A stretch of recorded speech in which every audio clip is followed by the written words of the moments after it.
access for inspectors, the sunset clauses. The Iranians are not going to revisit any of that, are they, willingly?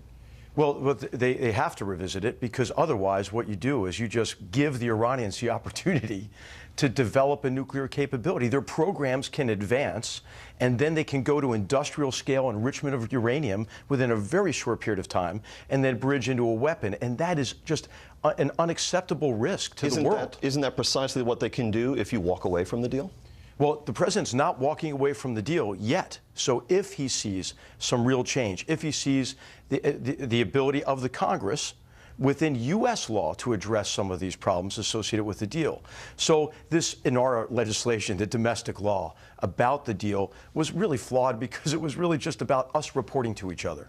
So what the president has done is led with Congress to ask Congress, help fix this domestic legislation, and let's work on, as Secretary Tillerson has said, a deal that can lay alongside the JCPOA and address its fundamental flaws, one of which you've already mentioned, which is the sunset clause, where Iran can just wait for a little while, reap all the benefits of sanctions relief, to enrich the Islamic Revolutionary Guards Corps, which is on a murderous, brutal campaign across the Middle East, and then bridge into a nuclear weapon. Which was designated as part of this initiative, correct? Yes, because I think what's really important about the president's speech is to pay attention to the whole speech, because what the president has done is he has laid out a strategy for dealing with Iran's destabilizing and dangerous, hate-filled behavior. Its behavior toward its own people, and its behavior to the region. And I would ask, as we always pay attention to our European allies and others, pay attention to our allies and partners in the region, what they've said, the people who are under the gun of this regime, Israel and Saudi Arabia in particular. All right, let's turn to a country that many believe Iran has actually been helping advance towards a nuclear weapons capability, and that's North Korea. The Stalinist regime in Pyongyang this past week reissued its threat to move militarily against Guam, a U.S. territory. We have heard you and the president and others in the administration reaffirm many times that the so-called military option remains on the table. What would you like our adversary in this instance, Kim Jong-un, to know about that military option? Is it the same military option that was on the table when I used to hear Condoleezza Rice talk about it in 2005? Or has, in fact, the North Koreans' nuclear progress in that time served to constrain the military options that we have today? The president's been really clear about this. He is not going to permit this rogue regime, Kim Jong-un, to threaten the United States with a nuclear weapon.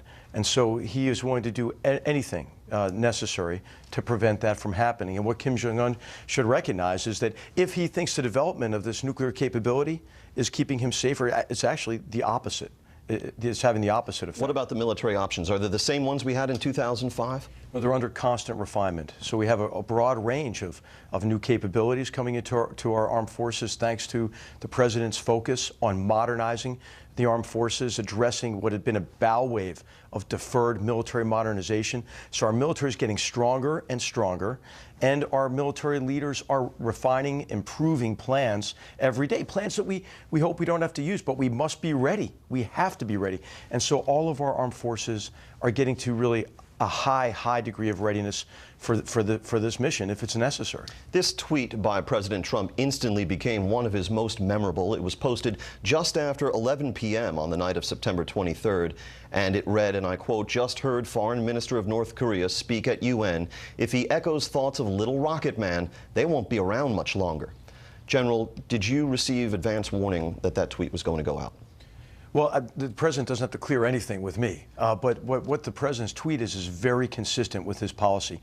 I think what's important to understand with both the Iran policy and with the North Korea policy, the president gave us very clear guidance at the outset. We delivered, as the national security team, multiple options to the president, had broad-ranging discussions.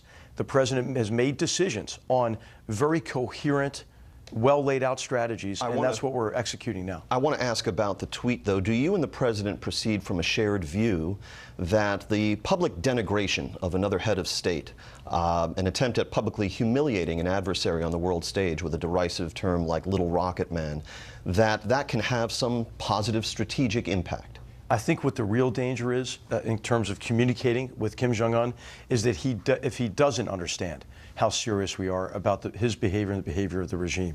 And the president's been very clear on that, and I think that it's beneficial to the safety and security of not only the United States, but our great allies in South Korea and Japan and the world.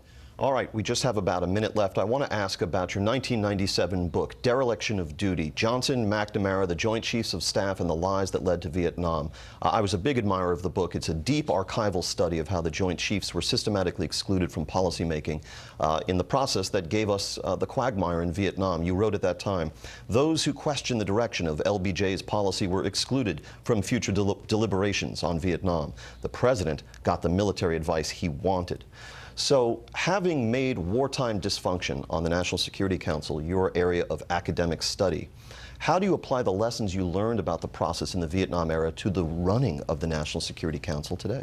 Well, it was a real gift to be able to study the National Security Council and decision-making within that National Security Council and its interaction with the president from a historical perspective. And I think history can't give you the answer to today's problems, but it can help you maybe avoid some mistakes of the past. So it really highlighted for me what we owe the president within the National Security Council is to coordinate and integrate efforts across all our departments and agencies and provide the president with multiple options that are based on clearly articulated goals and objectives that we derive from an understanding of vital interests, U.S. vital interests. Any policy stakeholders with equities in the process today who would complain that they've been excluded in any way under H.R. McMaster? No, what we have done is we are running a fully transparent process that empowers the president's very talented cabinet to bring forward to him their best assessments and their best recommendations. And what the president does is he asks very tough questions. And I think you've seen this in the development of a broad number of strategies from Cuba to North Korea to South Asia. And so what I think the president has done is helped us restore our strategic competence. He got the National Security Council out of the tactical day-to-day business and supervising cabinet officials who don't need supervision. They need support, and they need effort to help in integrating their efforts with others. We'll pursue all of this more with you the next time you come back here. Thanks. It was a privilege to be with you. Thank you, General. Up next, the